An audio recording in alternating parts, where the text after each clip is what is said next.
from anywhere in Israel. Page 59.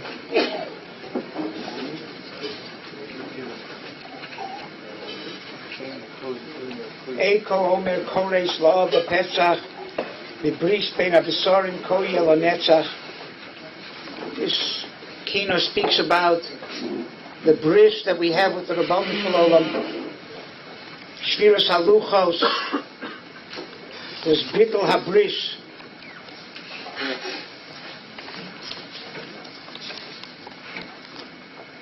Rabbi Yisrael Reisman explains Shviras Haluchos was like tearing up the ksuba between Klal Yisrael and the Rabbanu Shalom. There are two steps to a marriage process. There's the Kiddushin, also called the Erusin, which we do by giving the bride a ring, and the Nisuin, which is the Chuppah. For a woman to be fully married, there must be both Kiddushin and Nisuin.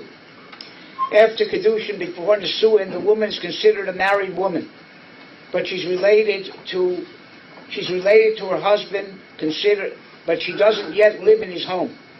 Nisuin is the time that the husband takes his wife into his home and is responsible to provide for her.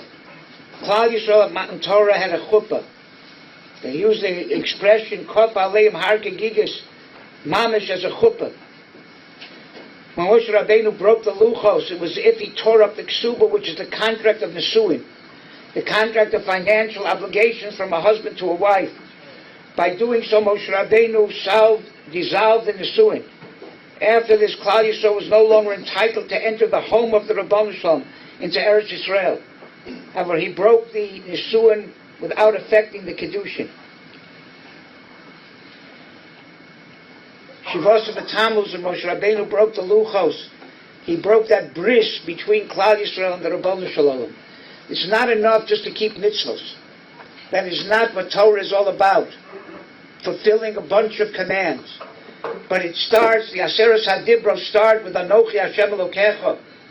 Kablu Malchusi. There has to be a relationship between Klal Yisrael and the Rabbanu Shalom. And then if there's a relationship, then there's mitzvahs. But without that relationship, the mitzvahs are very empty. And that's why the Navi complains that Klal Yisrael keep the Torah, tzav l'tzav, kav l'kav, a mitzvah here, a mitzvah there. But they don't realize that there's one binding force that the mitzvahs are a result of. And that is having a relationship with HaKadosh Baruch Hu, where He has responsibilities to us, and we have responsibilities to Him. And that is what was said before Matan Torah. Atem re'isem asher asisi b'Mitzrayim v'esu eschama kanfei nishorim v'isem li skula mikol ha'amim mamleches kohanim v'goy kadosh. There is a bris, a contract, a covenant between us and the Rabbanu Shalom. It's not just that we keep a bunch of mitzvahs, but we have to create that relationship where we have our responsibility to Hashem, and He Kiviyachol has His responsibilities to us. And part of that bris is in B'chukosai Telechu Shiyu Amelim B'Torah. It's not enough just to fulfill the Torah, but your whole being has to be part of it, because that is how you create a relationship with the Rabbanu Shalom. And that is the tremendous simcha. The other part of that bris is if this is that relationship, then that is the greatest simcha that can be, just as the relationship with Hashem is Olam Haba. That is the greatest tainu. In this world also, creating that relationship should bring a person tremendous simcha. What does it mean to live a life to Mekadosh Shem Shamayim?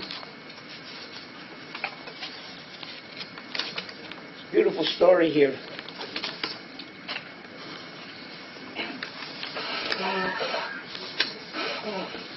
Cantonist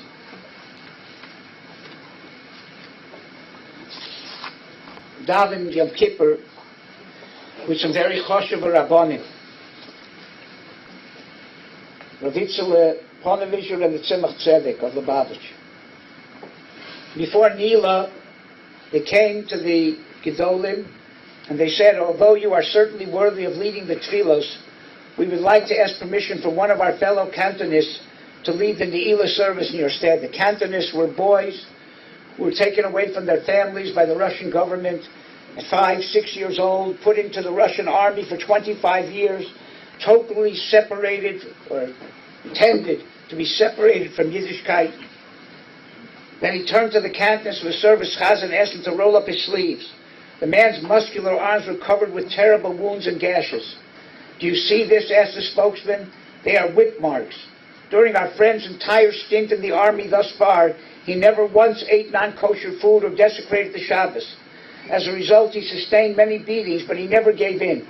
Therefore, we request that he be the one to daven Ne'ilah, since we consider him to be our worthy representative." The Rabbanim were totally astounded at the tremendous self-sacrifice of this seemingly simple man standing before them, and of course they acquiesced. The cantonist chazan began leading the tefillah and chanted Ashrei U'Vol Tzion. When it came time for Kaddish, he paused. He walked up to the Aron Kodesh and began to speak in a powerful voice, bearing his heart as a child speaks to his father. Ribono Shel Olam, he began. "It is now the holiest time of the year. What do Jewish people throughout the world ask for at this time?" Answering his own question, he continued. They asked for 3 crucial things: Bonai, Chaye, Umazoni. Children, life, and sustenance. But we cantonists don't need to ask for these things. Bonai, children we'll never have. When we will finally be released from the army service, there will be no one to marry us. No Jew will agree to marry us because we're completely ignorant of your Torah. Of course, we can't marry non-Jews either. We know that we'll never get married, and so unfortunately we'll never be blessed with children. With tears filling his eyes, the cantonist continued. Chayai, life, what kind of life is this, to live so estranged from the rest of the Jewish people? We don't desire a long life. Mizone, sustenance, we don't need to ask you for food. As soldiers in the Russian army, the Tsar supports us and provides us with all our needs. So what do we ask for at this auspicious time? As tears streamed down his cheeks, the cantonist cried out, "There's only one thing that we ask for." And then in the traditional tune that is recognized in shuls throughout the world, he called out, "Yisgadal v'yisgadah Shemei Rabbah." We ask that the name of Hashem be sanctified and that his name be recognized throughout the world. And then he continued to recite the rest of the Kaddish. That's a relationship with HaKadosh Baruch Hu.